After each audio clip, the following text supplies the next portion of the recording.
चाहिए रहता है इनको दिन भर। सुबह खांसी, दोपहर खांसी, शाम खांसी।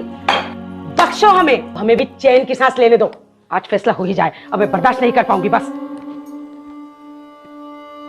पानी पी के सुकून तो मिल जाएगा, लेकिन बहू जो संस्कार भूल गई, सहन नहीं होता। दादाजी आप क्यों चिंता करते हैं? मैं हूं ना आपका ख्याल रखने के लिए। और ये लीजिए ब्रोकोडिल। ब्रोकोडिल? ये क्या है? यह है खांसी की रामबाण दवा ब्रोकोडिल। तो तुझे कहां से मिली? ये मैंने ऑनलाइन ऑर्डर करी थी।